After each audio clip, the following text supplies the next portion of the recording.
Hello बच्चों, let's read the question first. The question states, mutation theory of Hugo de Vries was put forward while working on. Four options are given. First is Drosophila, second is Eunothera lamarckiana, third is rhesus monkey and fourth is Ancon's sheep.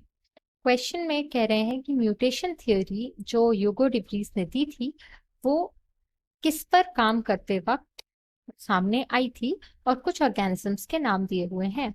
इस question को answer करने के लिए हम की concept देखेंगे। Mutation theory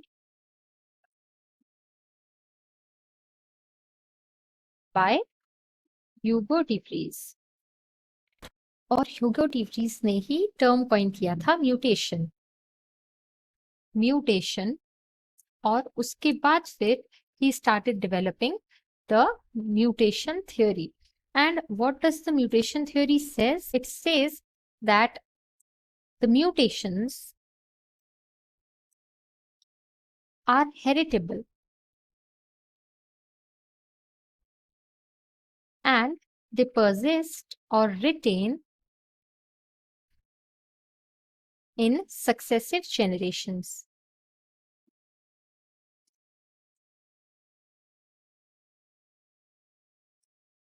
तो पहले तो देखिए म्यूटेशन क्या होता है। Mutation is basically a change in the genetic code of any organism by any means, और ये जो चेंज होता है ये चेंज हेरिटेबल होता है, यानी कि पेरेंट्स से ऑफस्प्रिंग में चला जाता है। और फिर इसी तरीके से जब ये म्यूटेशंस होती हैं इनकी वजह से सक्सेसिव जनरेशंस में ये रह जाती हैं और इनकी वजह से ऑर्गेनिजम्स या फिर पूरी पूरी स्पीसीज ही चेंज हो जाती है। तो डाइवर्सिफिकेशन को लीड करती है ये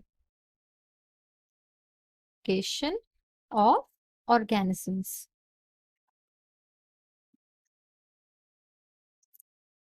अगर हम इसको और ठीक तरीके से देखें तो हम एक एग्जाम्पल देंगे जो कि ह्यूगो de Vries ने ही यूज किया था।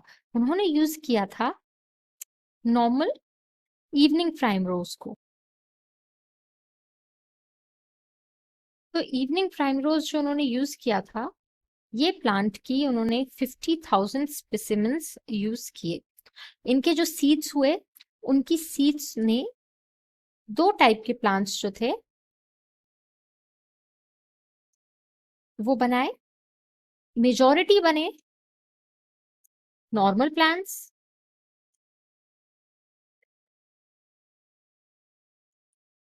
नॉर्मल यानी जो पेरेंट प्लांट था उसके जैसे, और कुछ फ्यू बने या माइनॉरिटी जो प्लांट बने they were different in shape, size etcetera.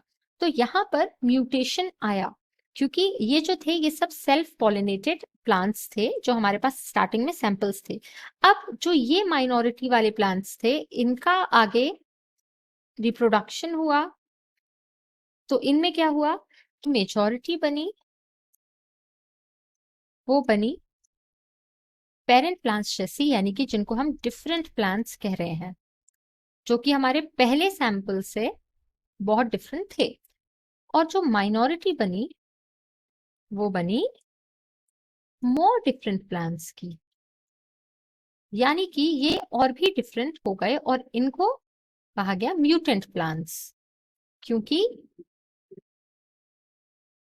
ये कंक्लूजन निकला कि म्यूटेशन से जो थे वो इस तरीके का बड़ा चेंज आ रहा था और ये चेंज जो था ये पास डाउन हो रहा था फ्रॉम जेनरेशन टू जेनरेशन। तो हमारे क्वेश्चन में इन्होंने पूछा हुआ है कि म्यूटेशन थ्योरी, यही जो थ्योरी है, इस पर जब काम हो रहा था तो कौन से ऑर्गेनिज्म पर हो रहा था। हमने डिस्कस किया इवनिंग प्राइमरोज पर हो रहा था और उसका जो साइंटिफिक नेम है दैट इज इनोथेरा लमार्कियाना। हम देखते हैं कौन से ऑप्शन में हमें मिलता है। फर्स्ट ऑप्शन में ड्रोसोफिला की बात हो रही है, तो ड्रोसोफिला एक मॉडल ऑर्गेनिज्म है लेकिन इस एक्सपेरिमेंट में यूज नहीं हुई थी, तो ये कैंसिल हो जाएगा। सेकेंड ऑप्शन में हमारे पास इनोथेरा लमार्कियाना मिल रहा है जो कि इवनिंग प्राइमरोज का साइंटिफिक नेम है, hence this will be our right answer. Then there is rhesus monkey in third option. Rhesus monkey की वजह से RH फैक्टर की डिस्कवरी हुई थी रीसस मंकी में पहली बार, ये भी हमारा आंसर नहीं है। और फोर्थ ऑप्शन में एनकॉन शीप की बात हो रही है, so this is also not our answer. So the final answer to this question is option number B. Hope you understood it well. All the best.